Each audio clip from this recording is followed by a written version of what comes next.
Go. Hey guys, welcome to Game 2 of Impunity vs. DDT. This is the Headhunter, joined by War Machine once again. What's up, War?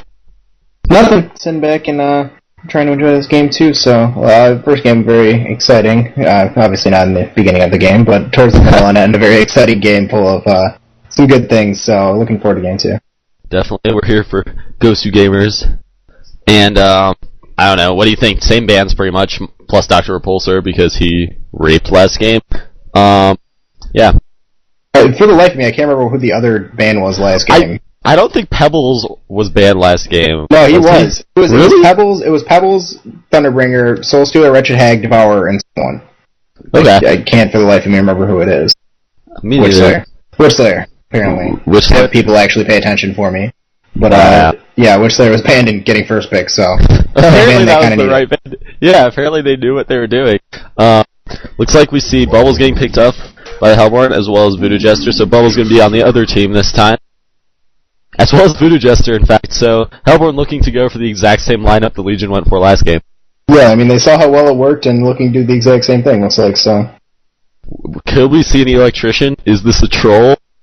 It's almost always a troll. Like, I guarantee he sits there with the electrician for 15 minutes, making us think that he's gonna actually pick him, and then just instantly speed pick someone else, like always.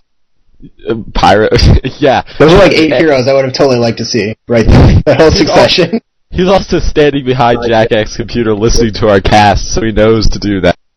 Agreed. Looks like he might pick up Pharaoh, so... Legion looking to go for the lineup that Hellborn went for last. Pharaoh. Yeah, I would like to see some good Pharaoh play. Pharaoh is one of my favorite heroes, and I do like to see him high level. Obviously, last game kind of getting the short end of the stick of getting ganked every 5 minutes, so... Looks like Hellborn actually noticed that they were trading teams. Yeah, I saw that. Looks like Plague will be on this. Plague was on Imp's team last time, though, so they're going to pick him up again. And yeah, we might see some good Pharaoh play this time, which would be really cool, because when Pharaoh's played well, it's really cool, because he can hit some nice ults and really turn fights around. I haven't played him last game. I'm trying to... Who played Plague Rider? Plague Rider? Oh, did you notice that, like, 4 or 5 out of the last games of Miss Air has been Gladiator? So... Oh, wait, really? Wow. Yeah, see, they definitely played that lineup out. Absolutely. And obviously, you know, we talk about at the beginning like they don't know what they're doing. Obviously, they know what they're doing. I mean, yeah. It's not like they're running into this game like, oh, I guess we're just Jungle Bubbles. I've never done this before. Whatever. No one's... Yeah, exactly. So, let's see what the next 2 heroes... We might see Andromeda. I like seeing Andromeda. Andromeda's a fun hero to watch. Yeah, with swaps. What? Yeah, all day. Did that just happen? Absolutely. I'm actually surprised Impunity didn't pick him up. It's kind of weird. A lot of the SEA teams like to pick up Sandwraith and like him a lot. Impunity, not so much, but I've seen it a lot on like Duskman and especially Duskman and I can't remember the other one. Rack, Roman Kill. Oh, okay. For some, Sandwraith was gone when I looked at that, and I thought she got repicked, but no. Yeah. Sandwraith though, they haven't changed anything actually to him. They changed him for a second and then rechanged him back an hour later. So. Yeah. He is a very Malik powerful hero. From the Leech. That would be cool. I like watching Malakin too. He's a really fun hero to watch.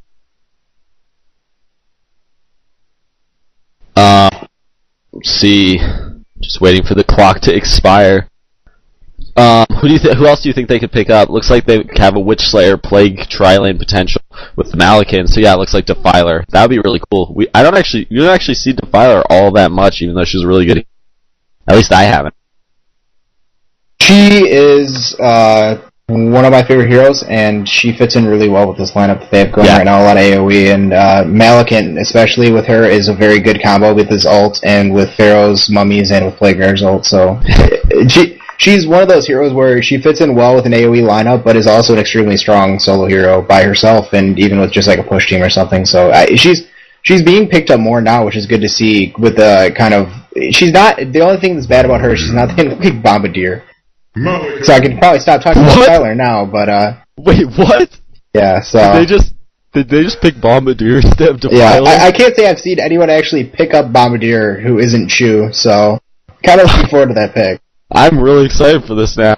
Like, a good Bombardier, I don't even know if that is like an oxymoron to say, good Bombardier, but that'll be interesting to watch. He is actually a lot better now. The change they made to him, his ult is just way easier to hit, and it's not as much of like trying to guess where a team fight is going to happen 3 seconds before it actually happens. So right, he is very powerful now, and he's always been very powerful. His boom dust is just super strong. Yeah, even team fights and even in lane is just a great ability. So he's not that weird of a pickup, but he's good, and I'm looking forward to it. You need to know how to play him, though. You can't just be like, hey, let's pick up Bombardier. Looks like Valkyrie gets picked up as last hero for the Hellborn, so they do have Sandwraith with a nice Valkyrie summoning carry, so that's a good late game carry setup for them, especially with that Bubbles, who can get pretty easy farm into the late game. Yeah, as we saw last game. Yeah, as we saw last game, obviously, Bubbles, he can pick up his farm pretty quick with those 2 nukes, so he's a good hero. He's kind of like someone like, I don't want to say Soul Stealer, because Soul Stealer kind of needs some early farm, but he's really good at picking up that mid-late game farm with his nukes, so even if he does start off kind of poorly, he can always end up doing well at the end. Clearly the only hero to compare him to is Techies. Yes, Techies. Who can pick up late game farm with his ability. One thing we learned from Dota this week is also you don't want to just auto-cast Suicide and just run around. That's always a bad idea. That was the best thing I've ever seen. The things from Dota you learn, but yeah, he is a good hero and he's great initiation, and they really were kind of lacking on the initiation from this Hellborn team, so he's a good one to kind of start it off for him. Definitely. Yeah, their team fights are going to be pretty interesting. They don't have that much synergy for their team fight. They just have, like, a lot of disables. Yeah. Kind of a lot of disables. I don't know. I don't really know about this Hellborn team. I feel like the individual heroes are good, but I'm not sure if they'll mesh together very well. Yeah, it is kind of a weird setup. They don't really, I mean, they have the hold for Bubbles, but they don't really have much AoE past that, so his ult not really helping out an immense, I mean, obviously for ganking it's still extremely effective, but as far as team fights go, I think they're going to get kind of outdone by a lot of the stuff that the Legion team has, but we saw last game, obviously, if they get off to a good ganking start, they can really take over the game and make the Legion team unable to get off that good initiation. Yeah, so I think that's really what they need to do. With Andromeda and Valkyrie, and Bubbles, they have some great ganking potential. And especially if they can keep the Legion distracted while Sandwraith farms, they can get way ahead. Because a farm Sandwraith is freaking scary. Yeah, that's really people's only kind of inhibitions about Sandwraith and picking him up is that he does need that extremely strong farm, but if he gets that, he is just a monster. Exactly. With the Dissipate, and with the Dissipate especially, if he gets some health and is able to just kind of run around and be the focus of attention, it really just devastates your team without you even knowing about it. Yeah, like, exactly. Looks like we will see the lanes forming. For Hellborn, we are going to see this Voodoo, Andro, Sandwraith tri-lane, try and get Sandwraith some farm. And it looks like iMps might go for this crazy jungling strategy again, actually. It looks like it is going to happen. Yeah, it looks like they're just going to set Pharaoh the jungle and just say screw it and let Sandwraith get the farm. Although I don't know if Sandwraith farm is going to work out as good as Flint Beastwood farmed. Yeah. You know, Flint Beastwood, he's a hard carry, but he's not the hardest of carries. Sandwraith is the hardest of carries. You have trouble finding a harder carry than Sandwraith. No, yeah, I'm pretty sure a farmed Sandwraith is scarier than a farmed anything else. Yeah, with his illusions, and especially if he picks up some good items, you know, even like a Nullifier Blade or something that just increases agility like crazy, he is just terrible in team fights. Yeah, and yeah, that looks like what they're going to be doing. We do see Hellborn going for their same 2-2-1 strategy to counter again, which didn't work that well for him last game, but maybe it'll work better this game. Well, Voodoo Jester Valkyrie is actually a great combo for mid. Like, they have some nice disables and some nice damage they can dish out, so Bombardier might be in trouble if they do it right. Yeah, and I think the only fault that they had last game with kind of running that mid lane strategy with the two is Glacius, who was in mid lane with Hellbringer, didn't really make his presence known, and we see a lot of change from that with Voodoo Jester right here, really making his presence known to this team and staying in lane a lot more than Glacius did last game. So as long as he kind of asserts his presence over the lane, I think he will do good. We do see a Plague Witch Slayer Malik in lane bottom that is going to take out Bubbles. Plague grabbing the Bloodlust. So, will we see a repeat of Gladiators 007? We can only hope that he can get 0 kills towards the 35-minute mark. So, it's really not the worst thing in the world. Obviously, with almost 0 opposition, looks like Voodoo Jester might be able to take him out here with some creep help. No, he's got that Iron Shield. So, with almost 0 opposition and just bubbles, it's really not the worst thing for all the support to get the hero kill, or to get the hero kills and let Malkin kind of just stick to the creep. Voodoo wants blood. He is committing hard to this chase, and actually, this could be big. He is going to take him out. Voodoo going to go down, but I would say that was worth it. Taking out Malakin, losing Voodoo Jester. Absolutely worth it. And, Voodoo Jester, not the worst death in the world, and managing to take out Malakin, who's really just the, hard carry for this team. Doing a good job of, he sacrificed himself, but taking out Malakin's a huge, huge step in the right direction for this Hellborn team. Yeah, that was a good decision by him to commit, because, he needed that kill once he committed, because if he didn't get that kill, then that was really bad for Hellborn. Yeah, had he not got that kill, that would have been a bad play, but now he looks like a hero for him to get. Plague soloing Bubbles, apparently.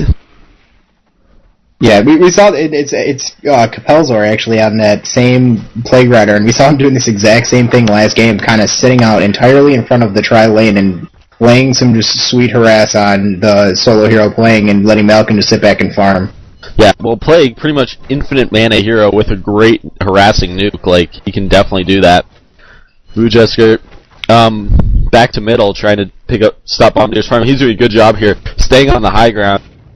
And Bombardier not able to do much. Witchslayer coming in, though. Voodoo Jester, nice stun timing. That saved his life for sure. Yeah, absolutely. He was totally going down if Witchslayer got stunned. The one thing I don't like about this 2-hero mid for Hellborn is that Bombardier doesn't need a good farm. And they're stopping his farm, but they're not stopping his levels, and they're really sacrificing Valkyrie's levels at the same time. Bombardier, he just needs to get those levels and be able to gank effectively, and he's really just a useful hero, so... Yep. The 2 heroes, it helps Valkyrie farm, but it's also kind of detrimental to what they're trying to do. Pharaoh doing a way better job with this jungling shenanigan than Bubbles. He already has his bottle picked up. And now he's going to head top and see what he can do about the Sandwraith, which is definitely a good decision, because free farming Sandwraith, already at 21 creep kills, not good for the Legion. No, absolutely not. And he's got he's already got almost sitting on 300 gold per minute, and Malkin only sitting at about 200. So they really need to put a stop to him at high measures, because they don't want him to get farmed. That's going to he's going to annihilate them if he gets enough farms. So Pharaoh looks to be maybe ganking mid. He's coming to the side here. He might just be heading back to the jungle. I think that's what's going on here. Yeah, I was kind of confused at the beginning. He bought only an Iron Buckler.